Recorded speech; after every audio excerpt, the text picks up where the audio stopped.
परेशान मत करो। एयर इंडिया की कई घरेलू और अंतर्राष्ट्रीय फ्लाइट्स रद्द कर दी गई हैं। बेंगलुरु से लंदन जाने वाली फ्लाइट कैंसिल हो गई है। बोइंग ड्रीमलाइनर रद्द की गई है। उड़ान को भी लास्ट मोमेंट पे रद्द किया गया। AI309 मेलबर्न से दिल्ली की उड़ान भी रद्द हो गई है। मन में तूफान ही चल रहा है, समझ लीजिए कि यहाँ से ये कुशल मंगल से वहाँ पहुँच जाए।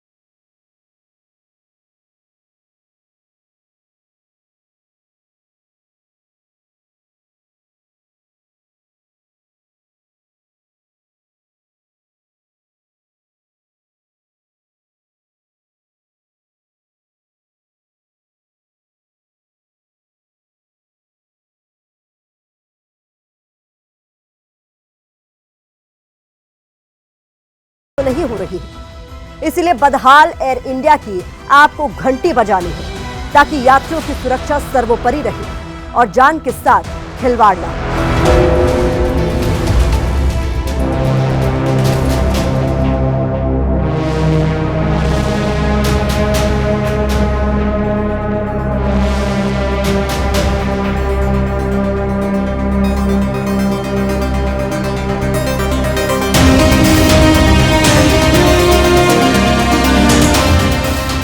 कभी महाराजा कहलाने वाली एयरलाइन आज यात्रियों की शिकायतों में सबसे ऊपर क्यों है? हम लोगों को स्टोर कर दे, हम लोग बिना हल्ला किए उतना देर वेट कर। हाँ, एक टाइम दे दे। देखिए कुछ आदमी का नाम नहीं है, इसी का सामान आएगा, बाकी आदमी का नहीं आएगा। जो सामान चढ़ाया वहाँ पे वो सामान क्या है वो तो आए कम से कम। कभी देश की शान अब तकनीकी खराबियों और कैंसिलेशन में बदनाम क्यों है?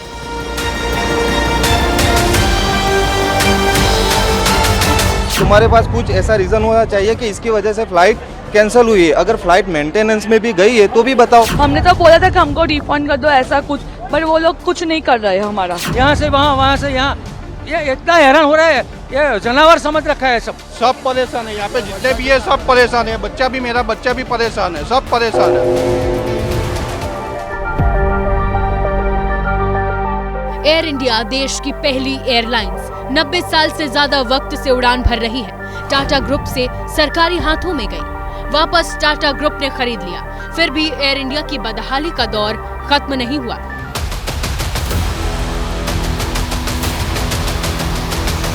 मेरा बेटा जो 3 साल का है बेचारा पसीने में भीग चुका है।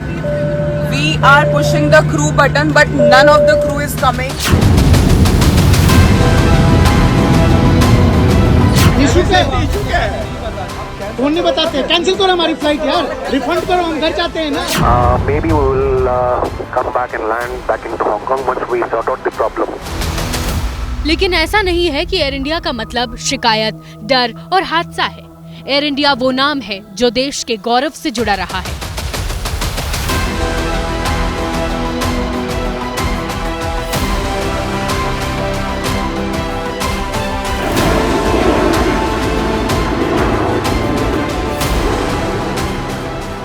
एयर इंडिया की पहचान महाराजा से होती रही है। इंटरनेशनल उड़ानों में महाराजा का जलवा था, लेकिन समय बदला और उड़ानों में बदहाली छाने लगी।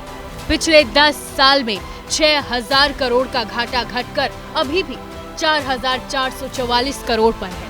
यानी सरकारी नियंत्रण में रही एयर इंडिया टाटा के हाथों में आकर भी पहले जैसी उड़ान नहीं भर पा रही।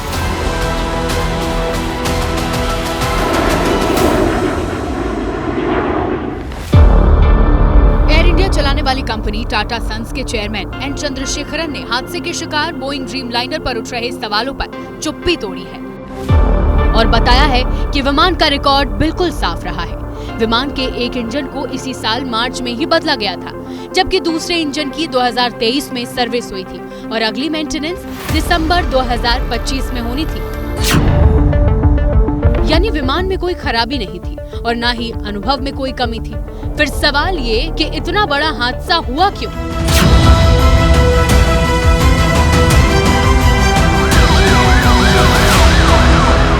एयर इंडिया शुरुआती जांच नतीजों के लिए 1 महीने इंतजार करने को कह रही है, लेकिन उससे पहले एयर इंडिया पर गंभीर सवाल भी उठ रहे हैं। एयर इंडिया के 2 पूर्व केबिन क्रू ने गंभीर आरोप लगाते हुए पीएम मोदी को चिट्ठी लिखी है। मई 2024 में एक और ड्रीम लाइनर VTANQ में खामी बताने पर उन्हें झूठे आरोपों में फंसाने की कोशिश की गई और सेवा से बर्खास्त कर दिया गया। अगर इन खामियों को समय पर ठीक किया गया होता तो 12 जून के हादसे को टाला जा सकता था। बहुत सारे इंसिडेंट्स हुए हैं, लेकिन सब दब गए इसलिए कि क्रू अपना जॉब चाहता है। इसके बावजूद एयर इंडिया मैनेजमेंट ने बुला के उनको धमकी देके ये बोल रहे थे कि तुम लोग बयान बदलो। उन्होंने नहीं बदला, इसलिए उनको दोनों को 48 घंटे का नोटिस दिया और नौकरी से निकाल दिया। तो इस तरह अगर करोगे तो कोई भी डिफेक्ट एयरक्राफ्ट में है तो कैसा पता चलेगा? अभी सबके आंखें खुले जब इतना बड़ा क्रैश हो गया। इसके पहले हम लोग सब लोगों को बोलते थे कि भाई ये सीरियस मैटर है, एयर इंडिया मैनेजमेंट दखल नहीं दे रहा है। क्रू मेंबर के आरोपों पर एयर इंडिया ने कहा कि 2 केबिन क्रू सदस्यों को उनके अनुचित व्यवहार और जांच के दौरान लगातार झूठी जानकारी देने के कारण सेवा से बर्खास्त किया गया है। ये पूर्व कर्मचारी एयर इंडिया फ्लाइट AI-171 की दुखद घटना को बहाना बनाकर पहले से झूठ सिद्ध हो चुकी बातों को फिर दोहरा रहे हैं। लेकिन एयर इंडिया के काम करने का तरीका सवालों के घेरे में है। हादसे के बाद देश दुनिया के कई एक्सपर्ट, विमान सुरक्षा से जुड़े पूर्व अधिकारियों ने सवाल उठाए, लेकिन एयर इंडिया को चला रही टाटा ग्रुप का कहना है कि यूट्यूब, मीडिया चैनलों और कई प्लेटफॉर्म पर जो कहा जा रहा है, जांच से पहले किसी नतीजे पर पहुंचना गलत होगा। टाटा ग्रुप इस केस में धैर्य की अपील कर रहा है, लेकिन एयर इंडिया के लाखों यात्रियों को हो रही दिक्कत पर महीनों से कोई ठोस कार्रवाई नहीं हुई। नतीजा, साल दर साल एयर इंडिया की सर्विस में शिकायतों का अंबार लगना शुरू हो गया। 2008 से लेकर 2024 तक की ये तस्वीरें हैं। मुंबई, दिल्ली, वाराणसी, शहर कोई भी हो, एयर इंडिया की फ्लाइट में देरी या कैंसिलेशन पर हंगामे की तस्वीरें आती रही हैं। घरेलू उड़ानों के आंकड़े इसकी गवाही भी देते हैं। 2 महीने पहले के आधिकारिक आंकड़े देखिए। 1 महीने में एयर इंडिया से 38,90,000 यात्रियों ने सफर किया, जो कुल यात्रियों का 27.2% है, जबकि इंडिगो से 64.1% यात्रियों ने सफर किया, यानी 91,72,000। अप्रैल महीने में कुल 910 शिकायतें हुई, जिसमें एयर इंडिया के खिलाफ 269 थी, जबकि इंडिगो के खिलाफ 184। वो भी तब जबकि एयर इंडिया से 2 गुने से ज्यादा मुसाफिर इंडिगो में सफर करते हैं। यात्रियों की परेशानी की जो रिपोर्ट आई है, उन पर भी नजर डालिए। 804 यात्रियों को अप्रैल में एयर इंडिया के विमान में चढ़ने से रोका गया, जबकि इंडिगो में ऐसे सिर्फ 40 यात्री थे। कैंसिलेशन से एयर इंडिया में 4,237 यात्री प्रभावित हुए, जबकि इंडिगो में 7,415 यात्रियों को दिक्कत हुई। 2 घंटे से ज्यादा देरी से सफर करने वाले यात्री 45,857 रहे, जबकि इंडिगो में 14,858। एयर इंडिया के पूर्व उड़ान सुरक्षा सलाहकार JP वाजपेयी इसकी वजह बताते हैं कि जब टाटा ने ज्वाइन किया, टाटा ने इसको टेक ओवर किया, तो उस वक्त इन्होंने शुरुआती समय में ही VRS स्कीम लाई, जिससे इनके 50% एम्प्लॉई VRS अवेल करके चले गए। एविएशन सेक्टर में लोग रेफरल के थ्रू मैन पावर हायर करते हैं, तो इसके चलते एक ग्रुपिज्म डेवलप हो गया, माई बॉय सिंड्रोम आ गया। जैसे एग्जाम्पल के लिए फ्लाइट सेफ्टी डिपार्टमेंट में इन्होंने स्पाइस जेट से शुरू में एक आदमी लिया, वो आदमी अब अपनी पुरानी पूरी स्पाइस जेट की टीम लेकर के आ गया, जो एक ही रीजन को बिलोंग करते थे। तो क्या एयर इंडिया इस गुटबाजी का शिकार हुई? इस पर एक और खुलासा करेंगे। पहले बात उन शिकायतों की जो आंकड़ों से आगे चेहरों तक जाती है। नमस्ते, welcome aboard Air India. This is India. इन चमकते दमकते विज्ञापनों के पीछे की हकीकत क्या है, उस पर से पर्दा 4 महीने पहले कृषि मंत्री शिवराज सिंह चौहान ने उठाया था। भोपाल से नई दिल्ली जाने वाली फ्लाइट में उन्हें टूटी हुई सीट मिली। शिवराज सिंह चौहान ने सोशल मीडिया पर लिखा, मेरी धारणा थी कि टाटा प्रबंधन के हाथ में लेने के बाद एयर इंडिया की सेवा बेहतर हुई होगी, लेकिन ये मेरा भ्रम निकला। ये भ्रम और भी कई यात्रियों को रहा होगा। मार्च में अभिनेत्री लिसा रे ने अपने बीमार पिता के लिए टिकट रद्द करने पर मेडिकल छूट मांगी थी, लेकिन एयर इंडिया ने ये छूट देने से इनकार कर दिया। इस पर लिसा रे ने एयरलाइन की सहानुभूति और दया पर सवाल उठाए, जबकि एयर इंडिया ने आरोपों को खारिज कर दिया। मार्च में ही दिल्ली हवाई अड्डे पर एयर इंडिया से पहले से बुक की गई व्हीलचेयर के कथित रूप से देरी से आने के कारण 82 वर्षीय एक महिला गिरकर गंभीर रूप से घायल हो गई।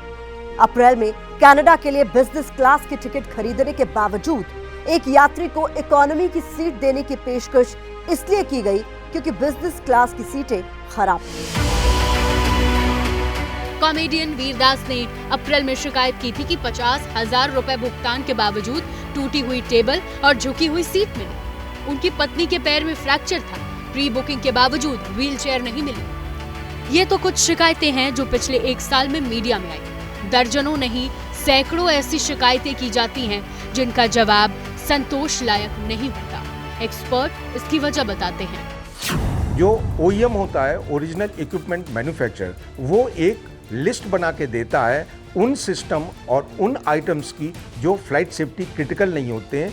अनसर्विसिबिलिटी के साथ भी जहाज को एक जगह से दूसरी जगह तक उड़ाया जा सकता है।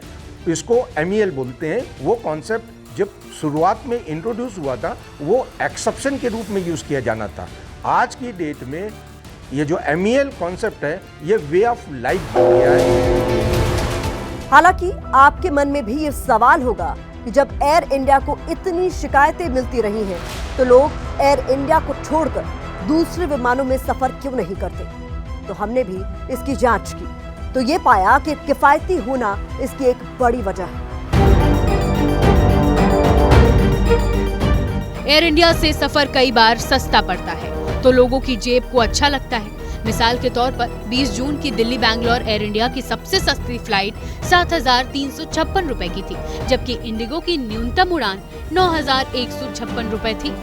सुबह 5:35 पर एयर इंडिया की उड़ान 8,249 रुपए थी और इसी समय की 5:45 की इंडिगो का किराया करीब 1,000 रुपए महंगा यानी 9,156 रुपए था। यात्रियों के लिए एयर इंडिया का व्यापक नेटवर्क भी बड़ी वजह बनता है, क्योंकि एयर इंडिया देश के प्रमुख शहरों से एशिया, यूरोप, अमेरिका के शहरों तक सीधी फ्लाइट की सेवा देती है।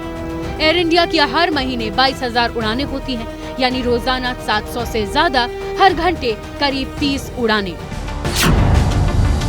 स्टार अलायंस का सदस्य होने के कारण एयर इंडिया के यात्री दुनिया भर की कई एयरलाइनों से आसानी से जुड़ सकते हैं। एयरपोर्ट लाउंज जैसी सुविधाएं भी मिलती हैं, जिससे बिजनेस और ज्यादा यात्रा करने वाले लोग एयर इंडिया को पसंद करते हैं। निजीकरण के बाद भी एयर इंडिया से लोगों का भावनात्मक जुड़ाव कायम है। खासकर प्रवासी भारतीयों और सरकारी यात्राओं के लिए ये अब भी भरोसे का नाम है।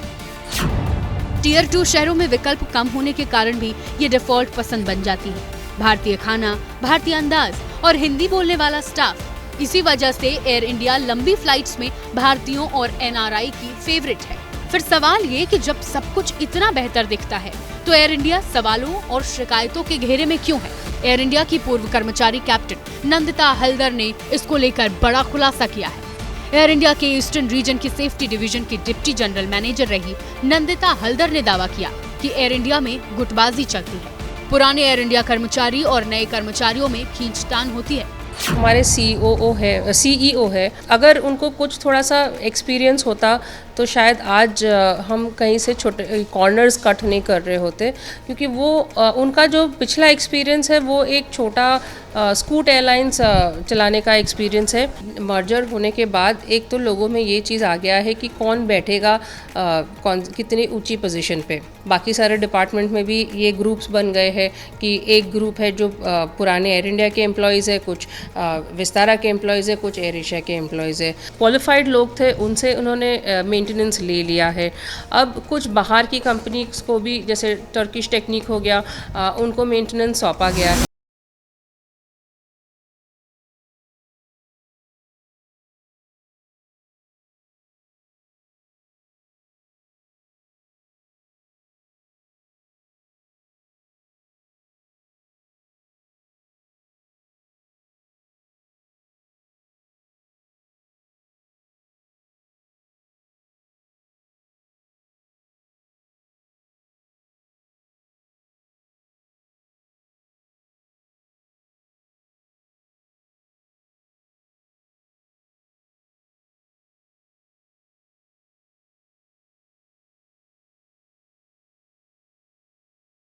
और मेंटेनेंस सिस्टम में सुरक्षा मानकों का पालन होता है।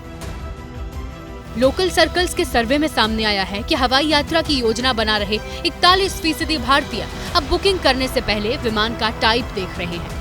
यही नहीं, 56% यात्रियों का कहना है कि जब तक जांच पूरी नहीं हो जाती बोइंग ड्रीमलाइनर 7878 को ग्राउंड कर देना चाहिए। लोगों की चिंता ऐसे ही नहीं बढ़ी है। एयर इंडिया ने एक हफ्ते में कुल 83 उड़ानें रद्द की हैं, जिसमें 66 बोइंग 787 ड्रीमलाइनर की रद्द की गई है। शुक्रवार को भी ऑपरेशन और मेंटेनेंस की वजह से 8 फ्लाइट कैंसिल हुई। तो क्या इन उपायों से एयर इंडिया वापस अपनी उड़ान हासिल कर पाएगा या सघन जांच का ये दौर लंबा नहीं चलेगा? डीजीसीए एक छोटा ऑर्गेनाइजेशन है। Passenger traffic, number of planes बढ़ गए, बहुत ज़्यादा बढ़ गए। उसके लिए कंपैरेटिव स्टाफ नहीं है, इंस्पेक्शन स्टाफ नहीं है, डिटेलिंग स्टाफ नहीं है, तो इनका बड़ा प्रॉब्लम है। एक बार एक सिविल एविएशन अथॉरिटी की सोच हुई थी, ICAO से एक कंसल्टेंट बुलवाया था, उसने पूरा प्लान बनाया था, कैबिनेट ने अप्रूव किया था, और उस पर कोई आगे बढ़ा ही नहीं। टाटा ने 470 हवाई जहाज ऑर्डर किए हुए हैं। टाटा की इंटेंशन तो मेरे ख्याल में ठीक थी, पर ये जो 3-4 साल का लैग हो गया है, ये इनका एक प्रॉब्लम उनके लिए बढ़ गई है। अब छोड़िए इंजन और टेक्निकल चीज़, सीटें नहीं चलती हैं वहाँ।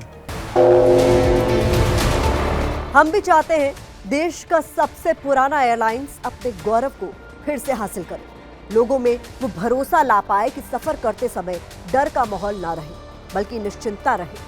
लेकिन इस व्यवस्था में सुधार के लिए घंटी तो बजानी होगी, ताकि महाराजा एक बार फिर शान से सिर उठाकर अपने यात्रियों का स्वागत कर सके।